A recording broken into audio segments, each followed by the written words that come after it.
እሺ እኔ በመጀመሪያ ያሬድ እባላለሁኝ። የተዋወቅነው ቲክታክ ላይ ነው። ቲክታክ ላይ ከመጣው የተዋወቅን ጊዜ ራሱ መጀመሪያ ስክሮል እያራኩ ነበር ያየሁትና ድጋሚ አልፌ ደግሞ ካለፍኩ በኋላ ድጋሚ ትመጣ ነበር ቲክታክ ላይ ማለት ነው። አሁንም እያለፍኩኝ ያለ ድጋሚ ትመጣለ። በአራተኛው ነው ቲክታክ ላይ ያገኘው። ከዛ በማግስቱ ወደዚህ ስመጣ በጣም ብዙ ችግር ውስጥ ነበርኩ። ለመናገር ላይፌ በጣም የተበላሸ ነው። ነገሮች እንዳለ ተበላሽተዋል። ስራዬ እንደዛ ተበላሽተዋል። ከውጪ መጥቼ 15 ቀን አልተቀመጥኩም እዚህ ስመጣ እና እኔ አሁን ራሱ ከቤተሰብ ተደብቄ ነው ያለሁት። ከዛ የመጣውበት እንትን ጥሩ አልነበረ እና ነገሮች በቃ ተበላሽተው ግራ ገብተውኝ በቃ ምን ነው ጌታ ወይ ለምን አመጣኸኝ? ለምን ፈጠርከኝ? ለዚህ ነው በቃ እንደዚህ ያደረከኝ እያልኩ በጣም ችግር ውስጥ በቃ ከምለው አሁን ከመወራው በላይ ችግር ውስጥ ነበርኩኝ። አይምሮዬ ሰላም አይደለም፣ እንቅልፍ የለኝም። ከጓደኞቼ ጋር ከቤተሰብ ጋር ያለ ነገር ጥሩ አይደለም። ጓደኞቼ ሁሉ በእኔ ላይ ክፋት ነው የሚያወሩት፣ ስሜን ነው የሚያጠፉት። ያላረኩትን ምንም በሌለውበት ቦታ ያው እንትን ይሉኛል። በቃ ስለኔ ክፋት ነው የሚወራው እና አልደውልም ነበር በቃ ቤተሰብ ጋር ሁላ መጥፎ ነገር ላለመስማት። ግን እዚህ መጥቼ ሁሌ የመጣው ሐሙስ ማክሰኞ መጥቼ ጸሎት ከተደረገልኝ ወዲህ ነገሮች እየተቀየሩ ምሰራው ስራ አዳዲስ በር እየተከፈተ ገንዘብም አሪፍ ብር እያገኘው ነው ያለው። እና እግዚአብሔር ይመስገን ጥሩ ነገር አይቻለው። ሰላም አለኛ። ለጌታ ክብር አጨብጭቡ። ኢየሱስ ጌታ ሃሌሉያ። መጀመሪያ እዚህ ቤት የመጣ ቀን ምን ነበር የሆነው? እንዴት ነበር የጸለየው? ከአጋንንት ስራት ነፃ ወጥቻለሁ። ከዛ በኋላ ግን ጌታ ተናግሮ ነበር። የሄድክበት ቦታ ነበር? አዎ ጌታ ተናግሮ። እውነት ለመናገር የሄድኩበት መርጌቶች ነበሩ። ያው በእግዚአብሔር ፊት አይዋሽም አይደለ? በፊት ማቃቸው ነበሩ። በጓደኝነት ማቃቸው። ሲቀጥል ደግሞ አንደኛው የኔ ያክስቴ ልጅ ነውና እኔ ነኝ ያኖርኩት ማለት ይቻላል። ከራሴ ቤት አስወጣኝ።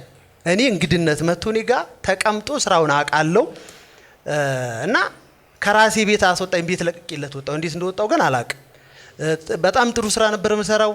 በቃ ለኔ 100,000 50,000 ማግኘት ቀላል ነው በሳምንትም በቀንም። ከዛ በፊት እሱ ከመጣ በኋላ ነገር ተበላሸ። ትዳር ነበር፣ ትዳሬንም ተፋታው። ወደ ውጪ ሄድኩ። ውጪ ምጂ ግራኔ ገባኝ። በቃ ለመስራት ሳይሆን ለኪሳራ ነው ሄድኩት። እግዚአብሔር ይመስገን ግን እዚህ ከመጣው ወዲህ እዚህ ጎታ ጌታ ፈታ። እዚህ ከመጣው ወዲህ ላይፌ በቃ ተስተካከለ። ለጌታ ክብር አጨብጭቡ። ኢየሱስ ጌታ ሃሌሉያ። ከዚህ በላይ ለነገስታት ንጉስ ይገባዋል ክብር። ሃሌሉያ። ኢየሱስ ጌታ ነው። ታውቃላችሁ ያው እዚህ ቦታ የመጀመሪያ የመጣ ጊዜ የነበራችሁ ሰዎች ያላችሁ ከአጋንንት ስራት ውስጥ ነፃ ወጣ። የተሰራበት ድግምት ፈረሰ። እዛ እግዚአብሔር ብዙ ነገሮችን ተናገረው። ከዛ በእግዚአብሔር ፊት ንስሐ ገባ፣ ተጸለየለት። ላይፉ ከቀጣይ ምን እንደሚሆን ትንቢት ተነገረው። ከዛች ሰዓት ጀምሮ ከፍ እያለ ነው። እውነት ነው። አምልኮ ተመልሷል። በጣም ተመልሷል። ጌታን አመስግን። ሃሌሉያ። ለጌታ ክብር አጨብጭቡ። ምን ነው የምትለው? ይሄንን ጌታ እዚህ ላሉ ቅዱሳንና ለሚከታተሉ ሰዎች ምንድን ነው የምትለው? እኔ ይሄንን ጌታ ምለው ካመለካችሁ አይቀር ዝም ብላችሁ ተራ ሰው አትሁኑ፣ ተራ ጴንጤም አትሁኑ። ጠንከር በሉ ባላችሁበት። እግዚአብሔርን እመኑት፣ አትጠራጠሩ። እግዚአብሔር ይችላል፣ ያደርጋል፣ ላይፋችሁን ይቀይራል። ደግሞ ተራ ማርጉቱ አያኖራችሁም። እውነት እና በጠንካራ ሁኑ እምነታችሁ ላይ። በቃ ዝም ብሎ የማስመሰል ላይፍ አትኖሩ። ከእግዚአብሔር ጋር ስትኖሩ ሁሌም 24 ሰዓት እግዚአብሔርን በልባችሁ አመስግኑት። በምትሰሩት ስራ በምታስቡት ሐሳብ ላይፋችሁ እንዲቀየር እምነት ይኑር።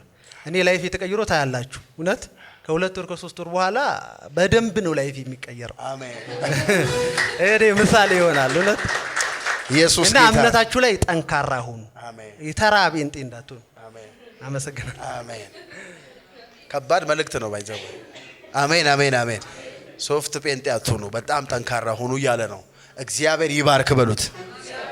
በጌታ በኢየሱስ ክርስቶስ ስም ከዚህ ቀን ጀምሮ ያንተ ምንጭ አይቋረጥም። አሜን። ታላላቅ ታምራቶች በላይፍ ላይ ይደጋገማሉ። አሜን።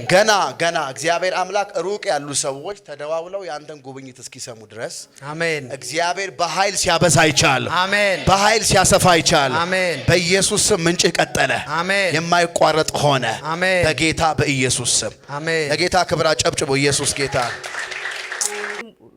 በጣም ባጭር ጊዜ ውስጥ ነው ምስክርነት መልእክቱ የመጣው። ጥቅምት ነው እሁድ ቀን። ከዛ ተከታትሎ መኪናችንን ቀየርን። ከዛ ደግሞ እግዚአብሔር ደግሞ ቦታ ሰጠን፣ ሰፊ ቦታና ለመኖሪያ ቤት የሚሆን ማለት ነው። እግዚአብሔር እንደተናገረው ወዲያው በወራቶች ውስጥ እና የመኪናው ደግሞ በጣም ባጭር ጊዜ ውስጥ እግዚአብሔር ያደረገልን። ባጭር ጊዜ ውስጥ የመኪና ቁልፍ ገባ። ከዛ በኋላ ደግሞ እንደገና የቦታ ካርታ እጃችሁ ላይ ገባ። ኢየሱስ ጌታ ነው። አሜን። ቢያንስ መልእክቱ ከተነገረ ቢያንስ ስንት ጊዜ ሆኗል በግምት? የዚህኛው ዓመት ጥቅምት ላይ ነው። ከዛ በኋላ እኛ ስንት ወር ነው ራሱ ቤት ሆነን ከተገዛ 2 ወር ምናምን ያልፈዋል። የቦታው ማለት ነው። የመኪናው እንኳን ወዲያው ነው። ወዲያው ይሁን። አሜን። ኧረ ተው ተው። ስለ ቁልፍ ሳውጅ ነው ጌታ የተናገረኝ። እጃችሁ ላይ ቁልፍ ሲገባ አይቻለሁ። በኢየሱስ ስም ሲገባ አይቻለሁ። 3 ሰዎች በቅርብ ቀን እጃችሁ ላይ ቁልፍ ገባ። የኔ ነው ሚል ይሁንበት። አይቻታለሁ። አንዷን ማጋቴ ባራካታናማ በጌታ በኢየሱስ ክርስቶስ ያለቀ ቁልፍ እጅሽ ገብቷል። ጌታ ተናገረሽ። ያንቺ ነው ቁልፉ በኢየሱስ ስም። በጣም የሚገርም ነው። ማራካታና ቫኒያማ ሌላ የሚደገም ደግሞ ታምራታል። አሜን። ሌላ የሚደገም ማጃጋ ባራባ ሌላ የሚደገም አሜን። ሌላ የቤት ቁልፍ አሜን። በመንፈሴ አየሁኝ። አሜን። በቅርብ ቀን እግዚአብሔር ነገርሽን በአዲስ መልኩ አሜን ይሰራዋል። አሜን። በጣም የሚገርምሽ ደግሞ አንቺ የምታስመርቂው የሥራ በር ነው ማለት ድርጅት። አሜን። ኢየሱስ ጌታ ነው። አሜን። እዚህ እጅ ላይ የድርጅት ቁልፍ የሥራ ቁልፍ አሜን። ብትገቢ ቁልፍ አሜን። በቅርብ ጊዜ አሜን። በቅርብ ጊዜ እኮ ነው። አሜን። ማታጋ ባራካታ ጀምረሽ አሜን አሜን። ቁልፍ እጅሽ ላይ ገብቶ አሜን። ሱቁ አልቆ አሜን። በታምራት አሜን መስራት ጀምረሽ አሜን። እግዚአብሔርን ስትባርከው አይቻል። አሜን። ተፈጸመ በኢየሱስ። አሜን። ለጌታ ክብር አጨብጭቡ። ሃሌሉያ። ማራካታ ናፋንያማ